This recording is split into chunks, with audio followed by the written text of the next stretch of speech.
Administrer le territoire national et faciliter la mobilité de nos citoyens est une des attributions de mon département et qui se fait intensement au jour le jour. Et j'avoue que le faire sous la houlette du chef de l'État, le capitaine Ibrahim Traoré, est très exaltant. Pour y arriver, un certain nombre d'actes et de décisions ont été prises, au rang desquelles j'aimerais bien citer l'adoption de décrets qui a réorganisé le territoire national.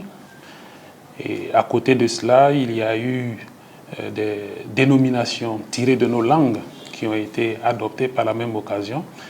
Le territoire a été réorganisé pour l'adapter, on va dire, aux défis sécuritaires du moment, avec pour seul objectif assurer la défense de notre territoire. Alors, c'était un moyen de rapprocher, on va dire, la sécurité de nos concitoyens. Et en même temps, il ne faut pas oublier que sur le territoire national, il y a eu également la création, l'équipement et le fonctionnement de plusieurs casernes d'incendie et de secours. On peut citer celles de Zignaré, de Fadangourma, de Gawa et de Dédougou, pour rapprocher toujours auprès des citoyens le secours. Alors, dans un autre domaine, une autre rubrique, on peut aisément citer la journée des coutumes et des traditions qui a été instaurée, le tout dans le but de valoriser nos cultures, nos traditions, mais aussi d'affirmer et de renforcer la laïcité de notre État. Et ça, c'est un domaine qui a été, une décision qui a été beaucoup appréciée par les populations. Toujours dans ce domaine, concernant nos valeurs traditionnelles, il y a eu l'élaboration et l'adoption en Conseil des ministres de la loi portant statut de la chefferie traditionnelle. Il faut reconnaître que cette loi permet de prendre en compte dans notre ordonnancement juridique une institution de gouvernance très importante qui est la chefferie traditionnelle, qui n'avait jamais été autant mise en avant. Alors ça, c'est un point important qui a été aussi, qu'il convient de souligner.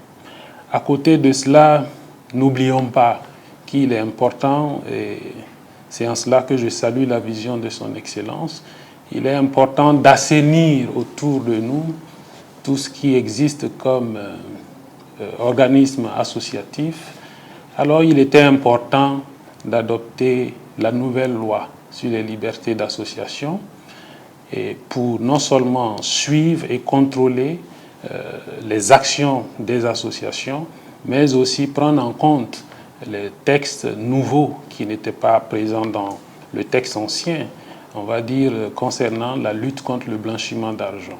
En matière de mobilité, il y a eu des actions phares, notamment la création de la Société des aéroports du Faso, qui permet la fusion des attributions de 3 structures qui existaient déjà, la MOAD, la RACGAIE et la DAN.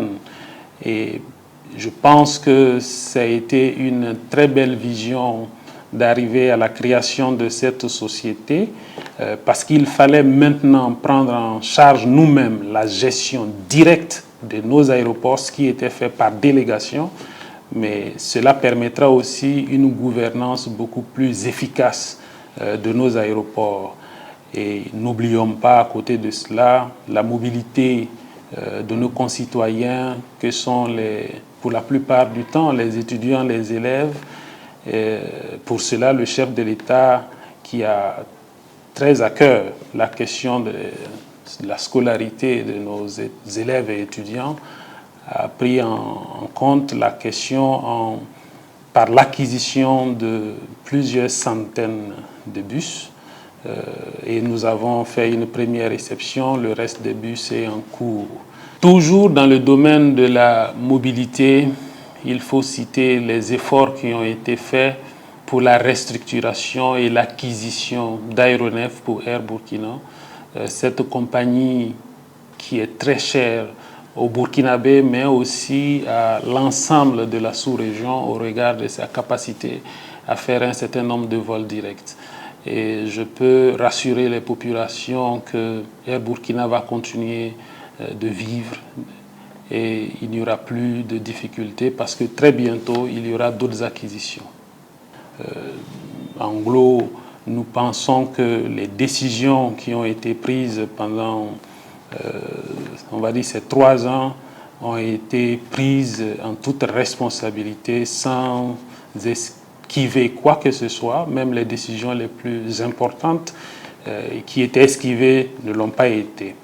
N'oublions pas la dissolution de la CENI, une institution qui ne se trouve plus en phase avec les réalités actuelles et qui se trouve très budgétivore.